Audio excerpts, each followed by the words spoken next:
guys, welcome back to the Ram 57 YouTube channel. I almost forgot about part 4. Now, everything I had to do on this bike for part 4 was little stuff, nothing filmable. It took a wire here, put a hose there. So, I don't 100% remember where I left off, so I'm just going to give you a rundown of what I've done in the last week or so. And here's the good news. It is on the dyno. Yes, sir. Yes, sir. So we've gone ahead and installed the Johnson Racing air shifter.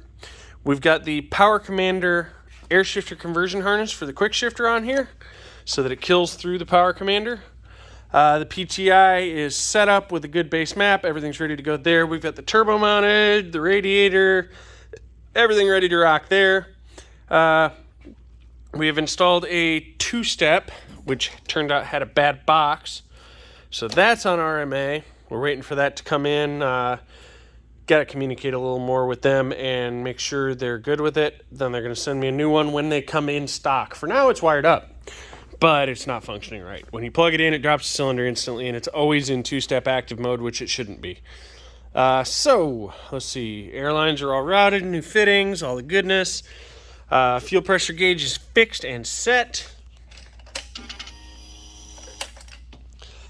Got a donkey dick on here for an O2.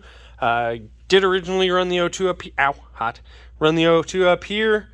Wound up having to go to a sniffer to get it further up because I was still fighting with reversion issues, but it still only reaches here no matter how far I put it in, so I don't have to worry about it hitting the turbo. We got our high boost and reference hooked up. Everything's ready to rock there. Mac valves mounted, wired up to the high beam, so we have a high boost setting. It's currently shut all the way off, so it shouldn't make any more boost on that than it does on gate, but I've run into issues with that before, so we'll see what we got to do there. Cooling system's obviously full, tank's full. Went ahead and cut out under the gas tank, so the gas tank would sit down, because it would not sit down. They didn't plan for the return line, obviously. Other than that, really not a whole lot to update you on besides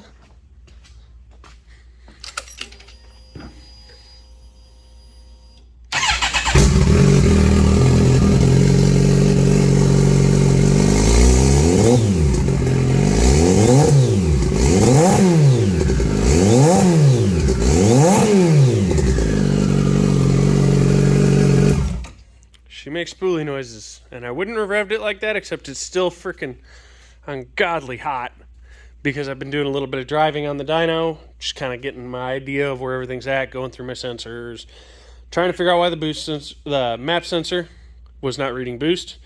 Yeah, there was a inverted calibration there. Not a big deal. Got that fixed. Chain's been cleaned, service checked. I gotta tighten the chain still. I just wanted to see kind of where it was going to be riding on the dyno. It's going to come into a flat tire tomorrow probably. It likes to flatten the tire. But yeah, we are dyno ready.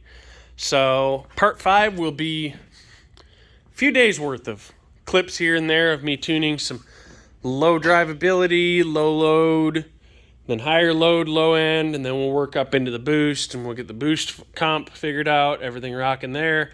Then we'll move into high boost, get everything working there. We're going to try and do the high boost in steps so we get everything in between high and low set, and we'll overshoot our high boost target so we've got that accurate as well. I can interpolate it, but it's nice to just be accurate. On the dyno, running a little more boost isn't going to kill it because the IATs aren't going to get that hot on the dyno. However, in the real world, and a long pull, not so grand to be way up in the 20s. So probably push it all the way out to 20 PSI on the dyno. And then we'll go ahead and back that back down to probably 15 is probably where it's going to be really happy and make about 300. It should be a good target mark. We've also installed the air compressor back where it was. This is an interesting assembly, but it's on a Hobb switch. I have to run it to an add-a-fuse into the fuse box. I'll run this under here and put an add-a-fuse up here. Easy enough. The air compressor will turn on when you turn the bike on and shut off when it hits 145 PSI. That's where that's at. This one still hasn't moved. That one's going over to storage. That one's still for sale. That one I'm still waiting on a starter. That one still hasn't done anything. That one's running great. That one, need to start a new engine build on. It's just a stock rebuild, but engine build nonetheless. And that one I might have a little trick up my sleeve on. Later, guys. Thanks for watching. Like, subscribe. We're under 50 away from 1,000 subscribers, and we're under 700 watch hours away from our 5,000 mark. That'll get us to monetization, which would be nice. Which I'm not so worried about the money, because the money's not going to be there. Monetization at that level is nothing. But it'll help promote my videos and spread them so more folks like you guys can see my content, and it'll help drive me to make more content, hopefully. Thanks, guys.